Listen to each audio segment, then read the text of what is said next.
बिस्मिल्लाहिर्रहमानिर्रहीम में एक बड़े शहर के छोटे से कस्बे में रहती हूँ। ये कहानी आज से 8 साल पहले की है। इस वक्त मेरी उम्र महज 15 बरस थी और मेरी दुनिया बहुत छोटी थी। हम 3 लोगों का एक सीधा सादा खानदान था। मेरे वालिद दूसरे शहर में मुलाजमत करते थे और मैं अपनी माँ के साथ गांव में रहती थी। ये वाकया इस वक्त पेश आया जब हमारे एक करीबी अजीज की शादी दूसरे शहर में तय हुई। शादी की तैयारियां अरूज पर थीं और गर्मियों के दिन थे। मेरे वालिद पहले ही दूसरे शहर जा चुके थे। माँ और मैं बाद में जाने वाली थीं। माँ को नए कपड़े सलवाने थे। उन्होंने बाजार के हुजूम से बचने के लिए अपने मोहल्ले के दर्जी को बुला लिया। वो दर्जी सिर्फ खवातीन के कपड़े सीता था और अपने काम में माहिर था। इसकी सबसे खास बात यह थी कि वो हमेशा साफ सुथरे कपड़े, सर पर टोपी और हल्की सी दाढ़ी रखता था। देखने में शरीफ, बोलने में नरम और अंदाज ऐसा कि औरतें उस पर आसानी से एतिमाद कर लेती थीं। वो दर्जी मेरे वालिद का पुराना दोस्त था, इसलिए माँ ने बेतकल्फी से उसे घर बुला लिया। इस रात जब वो आया तो मैं सहन में बैठी हुई थी। माँ ने दरवाज़ा खोला और उसे सलाम के साथ अंदर ले आए। माँ कहने लगें, बेटी देखो तो कौन आया है। मैंने दर्जी को देखा। वो हमेशा की तरह नरमी से मुस्कुरा रहा था। कहने लगा, बेटी बड़ी हो गई हो। माँ ने फौरन उसे पानी दिया। फिर उससे पूछा, दूध पियोगे? चाय का वक्त तो निकल चुका। दर्जी माँ की बात सुनकर हंसने लगा। कहने लगा, जी मैं दूध पीने से इनकार नहीं कर सकता। बावर्ची खाने में जाकर माँ ने दूध तैयार किया। मैं वहीं बैठी रही और दिल ही दिल में सोचने लगी कि ये दर्जी अंकल कुछ ज्यादा ही घर के लग रहे हैं।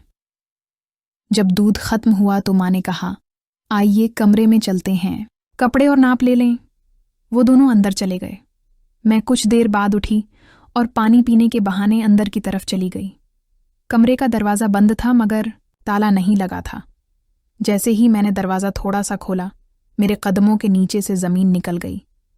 दर्जी नाप ले रहा था। माँ खामोश खड़ी थीं। इन का दुपट्टा उतरा हुआ था और कमरे में एक अजीब सी खामोशी थी।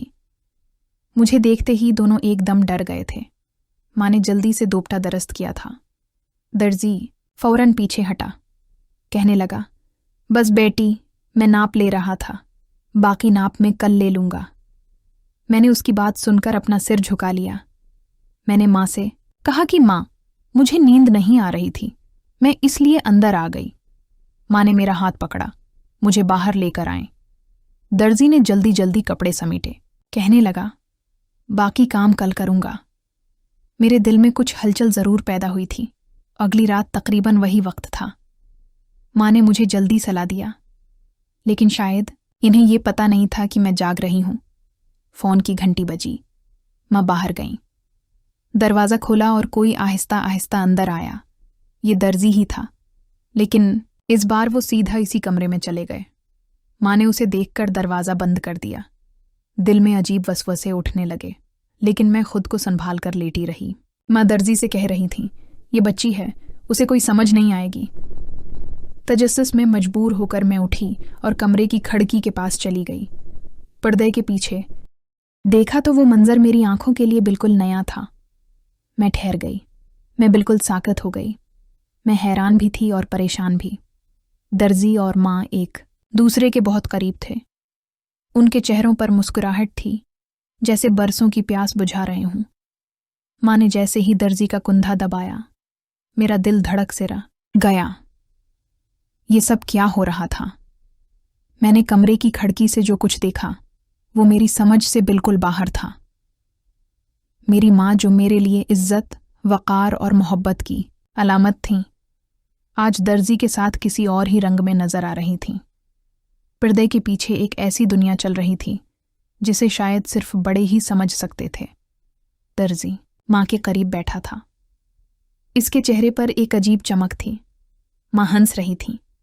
वो हंसी जो मैंने बरसों बाद सुनी थी। एक मुख्तलिफ सा सुकून था, जैसे बरसों का बोझ उतर गया हो। मैं चुपचाप वापस अपनी चारपाई पर आकर लेट गई। मेरी आंखें बंद थीं, मगर दिमाग मुसलसल सवाल कर रहा था कि ये सब क्यों, कैसे। कब से और मैं ही क्यों उसकी गवाह बन गई थी। अगले दिन सुबह नाश्ते पर माँ बिल्कुल आम सी थीं। उन्होंने पराठा और इंडा बनाया, मुझे दूध दिया और मुझसे मेरी नींद के बारे में पूछा। माँ मुझसे कहने लगें, आज रात को तुम जल्दी सो गई थीं। मैंने सिर हिलाया। मैंने कहा, हाँ, मुझे बहुत नींद आई थी, लेकिन अंदर से मेरा दिल कह रहा था कि वो रात मेरे लिए खत्म नहीं हुई थी। शाम को जब माँ ने मुझसे कहा, बेटा आज रात दर्जी कपड़े देने आएगा, मैंने कहा था कि रात को आना ताकि तुम्हारी नींद में खलल ना हो। मैंने अपना सिर हिलाया, लेकिन अब मैं तैयार थी, इस बार सिर्फ देखने के लिए नहीं बल्कि समझने के लिए। रात को मैंने माँ के हुक्म पर बस्तर पकड़ लिया, लेकिन नींद को आंखों से दूर रखा। शायद माँ को पता नहीं था कि मैं जाग रही हूं, लेकिन मेरी सांसों की रफ्तार बदल रही थी। रात के 10:30 बजे फिर दरवाजे पर दस्तक हुई। माँ ने दब्बे पांव जाकर दरवाज़ा खोला। दर्जी अंदर आया। उसके हाथ में एक बैग था, शायद कपड़ों का बैग था। माँ ने आहिस्ता से दरवाज़ा बंद किया और उसे सीधा दूसरे कमरे में ले गई।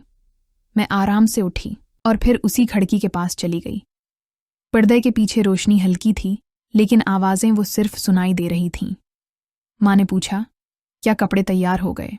दर्जी कहने लगा, हाँ, सब तैयार हो गया, आपने जो कहा था सब रखा है। दर्जी की आवाज़ में एक खास नरमी थी। फिर माँ कहने लगे, और जो मैंने नहीं कहा था? माँ की इस बात में एक शौखी थी जो पहले कभी नहीं सुनी थी। अजीब सी आवाज़ें आहिस्ता आहिस्ता खामोशी में बदल गईं। मेरे हाथ पसीने से भीग चुके थे। ये सब जो हो रहा था वो किसी ड्रामे का सीन नहीं था। ये मेरी जिंदगी थी, मेरी माँ की हकीकत थी। तकरीबन आधे घंटे के बाद मैं वापस अपनी जगह पर आ चुकी थी। मैं सोने की अदाकारी कर रही थी, जब तक माँ दोबारा मेरे कमरे में न आ जाएं। जब माँ मेरे कमरे में वापस आएं तो उनके चेहरे पर नमी फैली हुई थी, जैसे वजू क्या हो या कुछ छिपाने की कोशिश की हो। मेरे सिर पर हाथ फेरा और आहिस्ता से कहा, बेटी तुम बहुत अच्छी हो, हमेशा मेरे करीब रहना। मैंने आंखें बंद रखें, मगर दिल में अजीब सा दर्द पैदा हो रहा था। अगले दिन एक नया रख सामने आया। दर्जी रोज आने लगा, कभी दोपहर को, कभी शाम को, कभी माँ के कहने पर। घर में उसकी आमद बढ़ने लगी। मोहल्ले में लोगों ने सवाल करने शुरू कर दिए। औरतें माँ से पूछा करते कि ये दर्जी आपके घर रोज क्यों आता है, कोई खास काम है? माँ हमेशा मुस्कुराकर जवाब देते, मेरे शौहर के पुराने दोस्त हैं, काम भी है और आतिमाद भी। मुझे ये एतमाद अब बोझ लगने लगा था। एक दिन दोपहर को मैं स्कूल से जल्दी वापस आई। गर्मी बहुत ज्यादा थी, मेरी तबीयत कुछ बोझल हो रही थी। मैंने दरवाज़ा खोला तो अंदर से हल्की सी हंसी की आवाज़ सुनाई दी। मैं आहिस्ता कदमों से सहन से गुजरी और बावर्ची खाने के पास वाले कमरे में अंदर झांका तो दर्जी और माँ दोनों मौजूद थे। दर्जी ने माँ को कुछ पकड़ाया हुआ था, शायद कोई नई चीज़ थी, और माँ ने उनके हाथ पर हाथ रखा और फिर माँ ने कहा, आप तो मेरी पसंद को समझ गए। मैं वहीं खड़ी रही, न अंदर जा सकी न वापस मड़ पाई। इसी शाम माँ ने मुझसे कहा, बेटी तुम जल्दी बड़ी हो गई हो, ये दुनिया बहुत जालिम है। मैंने माँ की बात का कोई जवाब नहीं दिया, लेकिन मेरी आंखों में जो सवालात थे वो शायद वो भी समझ रही थीं। अब वो हमारे घर का हिस्सा बन चुका था, बगैर किसी नाम के, बगैर किसी रिश्ते के। रातें फिर वैसी होने लगीं। पर्दे के पीछे कहानी चलती रही, मैं गवाह बनती रही, लेकिन मैं बिल्कुल खामोश थी। फिर एक दिन कुछ नया हुआ। दर्जी ने माँ से कहा, अब कपड़ों के साथ साथ कुछ और भी सिलाई का काम हो जाए। माँ ने हंस कर कहा, तुम तो हद करते हो। लेकिन उनके चेहरे पर नागवारी नहीं थी, एक खास कसम की तसल्ली थी, एक ऐसी तसल्ली जो उस दिन से लेकर आज तक मेरे ज़हन में महफूज है। माँ और दर्जी के दरमियान जो भी ताल्लुक था वो रोज़मर्रा की ज़िंदगी में बहने लगा था। मैं चुप थी लेकिन बेखबर नहीं थी। अब वो दिन चले गए थे जब दर्जी सिर्फ नाप लेने आता था। अब उसके हाथों में सिर्फ फैता नहीं होता था, बल्कि उसकी नज़रें कुछ और तलाश कर रही थीं। माँ के चेहरे पर भी कुछ ऐसा ही सुकून था जो पहले मैंने सिर्फ पुरानी फिल्मों में देखा था। रात हुई तो दर्जी फिर आया। अब वो रोज आने लगा था, लेकिन रात को उसका आना किसी तेशुदा मुलाकात जैसा होता। माँ ने मुझसे कहा, बेटी जल्दी सो जाओ, कल तुम्हें स्कूल भी जाना है। मैं बस्तर पर लेट चुकी थी, लेकिन आंखें बंद नहीं कर सकी। रात 10 बजे दरवाज़ा खुला और वही हल्की सी दस्तक जैसे बरसों की पहचान हो। दरवाज़ा बंद हुआ, आवाज़ ख़त्म हुई और घर में एक खामोशी शुरू हो गई। इस बार मैं न चारपाई से उठी न खिड़की तक गई। मैं बस अपनी जगह पर लेटी रही। दिल में वही सवाल था, ये जो हो रहा था क्या ये मामूल बन चुका है? खैर, सुबह माँ बहुत खुश लग रही थीं। नाश्ता देने के बाद मुझसे कहने लगे, बेटी दर्जी कह रहा था कि अब सलाई के साथ साथ अगर कोई और काम हो तो बता देना, वो हर काम सलीके से करता है। मैंने पहली बार माँ की बात में छिपी गहराई को महसूस किया था। अगले दिन छुट्टी थी। माँ ने सफाई का बहाना बनाकर मुझे शहर के एक कोने में बैठा दिया। खुद अंदर कमरों की सफाई करने लगे। दर्जी दिन के वक्त आ चुका था। उसके हाथ में सफ़ेद कपड़ों वाला थैला था और चेहरे पर वही नरमी और वही पुराना भूलपन था। कहने लगा, आज दोपहर को वक्त निकाला, आपने कहा था दिन में बेहतर रहेगा। माँ ने मुस्कुराकर कहा, आज घर पर कोई नहीं, बेटी पड़ोसियों के घर गई है। मैं सहन के कोने में बैठी हुई थी। साया था, हवा थी और एक अनजान सा खौफ था। अंदर से हल्की सी मौसीकी की आवाज़ आ रही थी। रेडियो बंद हुआ और फिर कमरे में खामोशी होने लगी। इसके बाद सरगोशियां गूंजने लगें। माँ के हंसने की आवाज़, दर्जी की आहिस्ता बातें और कभी कभी चारपाई की हल्की आवाज़। मैं ये सब सुन रही थी। मेरे दिल की धड़कन बहुत तेज थी।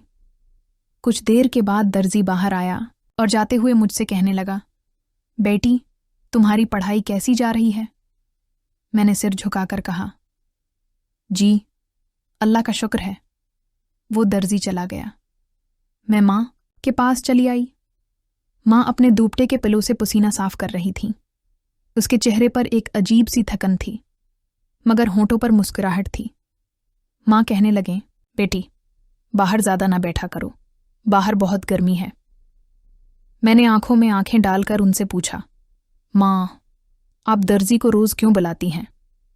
मेरी बात सुनकर वो एकदम कांप कर रह गईं, लेकिन फिर संभल कर बोलें, बेटी जिंदगी में कुछ फैसले ऐसे होते हैं जो तुम अभी समझ नहीं सकते। अब दर्जी के आने के दिन और वक्त मुकर्रर हो चुके थे। माँ उन्हें अपनी दुनिया में शामिल कर चुकी थीं, जैसे वो किसी रस्म के बगैर उनकी शरीक हयात बन गए हों। एक रात ऐसा हुआ जो मैं कभी सोच भी नहीं सकती। रात का वक्त था। कमरे में हल्की लाइट थी। दर्जी और माँ अंदर मौजूद थे और मैं खिड़की के पर्दे के पीछे मौजूद थी। इस बार माँ ने दर्जी के कान में कुछ कहा था। वो हंसने लगा, कहने लगा, इतनी खुशबू डाल ली है कि कपड़ों पर महक आ जाएगी। माँ ने शर्मा कर कहा, ये खुशबू तुम्हारे कपड़ों पर अच्छी लगती है, सलाई के साथ साथ खुशबू भी बीचा करो। मैंने इस दिन खिड़की से हटकर दिल में फैसला कर लिया, अब मैं कुछ नहीं देखूंगी और न कुछ सुनूंगी। ये राज अब मेरा नहीं, इनका है। अगली सुबह माँ ने कहा, बेटी अब दर्जी की दुकान पर अगर कुछ ले जाना हो तो तुम ले जाया करो। अब मैं खुद दर्जी की दुकान पर जाने लगी। कपड़े देने हों, नाप वापस लाना हो तो मैं खुद जाया करती थी। एक दिन दर्जी मुझसे कहने लगा, बेटी तुम बहुत समझदार हो, तुम्हारी माँ बहुत खुशकिस्मत है कि तुम जैसी बेटी मिली। मैंने पहली बार दर्जी को जवाब दिया। मैंने कहा, और आप खुशकिस्मत हैं कि माँ जैसी औरत ने आप पर एतमाद किया। मेरी बात सुनकर वो बहुत हैरान हुआ, क्योंकि ये अल्फाज मेरे दिल से निकले थे, मेरे लब्बों से नहीं।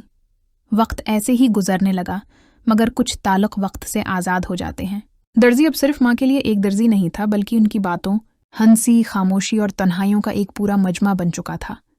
शुरू में जो मुझे तजस्सुस था, वो अब एक खामोश कबूलियत में बदल चुका था। मैं खुद हैरान थी कि एक 15 साल की लड़की इतना बड़ा राज क्यों कर महफूज रख सकती है। इस रात कुछ अलग हुआ था। मैं बहुत देर तक आईने के सामने बैठी रही, अपने बाल संवारती रही, खुशबू लगाई, हल्का सा मेकअप किया और फिर नीले रंग का सूट पहना जो हमेशा खास मौक़े पर पहनती थी। रात को 10:30 बजे दरवाजे पर दस्तक हुई। मैं अपने कमरे में लेटी रही, लेकिन दिल की धड़कन ने बता दिया कि मेहमान आ चुका है। कमरा बंद हुआ, पर्दे सरके और वही पुराना सिलसिला शुरू हुआ। लेकिन इस बार मैं खिड़की के पास नहीं गई, न मैंने खिड़की से कान लगाए। आधे घंटे के बाद दर्जी वापस चला गया। मैंने माँ से पूछा, माँ क्या हुआ, सब ठीक तो है? वो मेरी तरफ मुस्कुराकर देखने लगे, कहने लगे, बेटी जिंदगी ठीक तब होती है जब हम वो हासिल करें जो हमें सुकून दे। अगले दिन शाम को वालिद का फोन आया, हम 3 दिन के बाद लाहौर में मिलेंगे। वालिद की बात सुनकर माँ का चेहरा एकदम बदल गया। वो चमक जिसे मैं रोज देखती थी वो अचानक से मद्धम पड़ चुकी थी।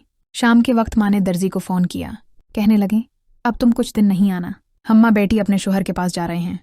फोन बंद हुआ। माँ ने आईने के सामने जाकर मेकअप साफ कर दिया। इसी दिन मुझे अपने कमरे में हल्की सी आवाज सुनाई दी। मैंने देखा तो मेरी माँ मेरे पास आई थी, मेरे पास बैठी हुई थी। माँ कहने लगे, बेटी तुम बड़ी हो चुकी हो और तुमने जो कुछ भी देखा, सुना या तुमने जाना, वो बस तुम तक महदूद रहे। मैं खामोश रही, लेकिन मेरा दिल हर रात कुछ और कहता रहा। इस दिन के बाद दर्जी दोबारा हमारे घर वापस नहीं आया। माँ ने सब कुछ वैसे कर दिया जैसे पहले था। नमाज, रोज़ा, कपड़ों की सलाई और माजी को एक बक्से में बंद करके रख दिया था। और माँ ने अपने चेहरे पर वही पुरानी मुस्कुराहट पहन ली जो बरसों पहले थी। वो सलाई जो दर्जी ने की थी वो सिर्फ कपड़ों पर नहीं थी, बल्कि वो दिल पर चली थी और उसका निशान अब मिटने वाला नहीं था।